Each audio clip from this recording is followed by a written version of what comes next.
so today we're here to talk a little bit about diesel fuel with biodiesel blends, and how water behaves in fuel. It's very relevant because of the increased use of biodiesel and how differently water behaves in biodiesel blends as opposed to straight diesel fuel.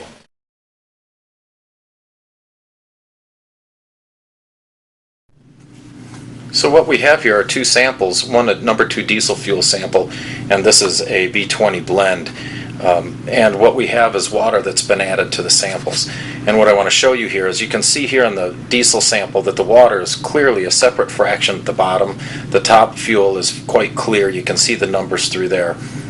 The water that's been added to the biodiesel blend, there's a little bit of a layer here, but a lot of the water stays up in suspension. If I give these a shake, you'll see how quickly the water begins to settle out from the number 2 diesel fraction, but it does not settle out in the B20 blend.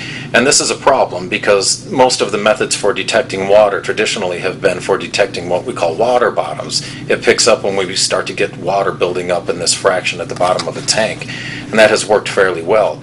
The problem now is that with any place where there's blends, especially states that have mandated biodiesel blends, even B5, B20, the water stays suspended up in the fuel and it does not separate out like that. And so methods that have detected water bottoms are not effective for picking up water in biodiesel blends.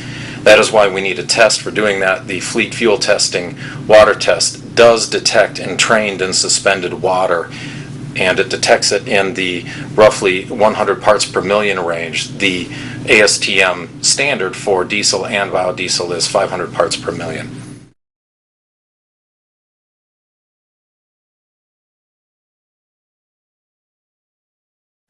So we've looked at examples of water and fuel, both straight number 2 diesel fuel and in a biodiesel blend. So where does the water come from? Water is introduced into fuel all throughout the supply chain, from immediately at post-production to the distribution tanks at distributors. It can be introduced at the terminal in the rack. The jobbers that deliver fuel, water can be introduced there, and it can be introduced through condensation and other methods in the vehicle tank itself. You can go to Exxon's website, the Engine Manufacturers Association, many different sources, and they'll talk about all the different places that water can become introduced into fuel. So it's out there. Water is in fuel. And why do we care? We care because water is arguably the most destructive contaminant in fuel. It causes many direct problems, including severe consequences such as blown injector tips where the water turns to steam and explodes the injector.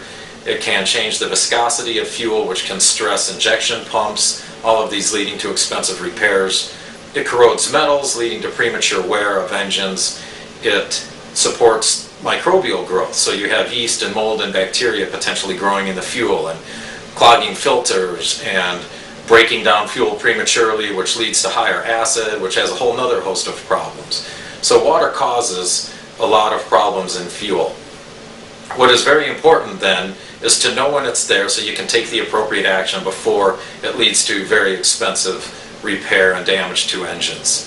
At Fleet Fuel Testing, we've developed a water test that will detect entrained and suspended water at levels below the ASTM standards of 500 parts per million. For more information about our test and for a video demonstration, please go to our website at www.fleetfueltesting.com.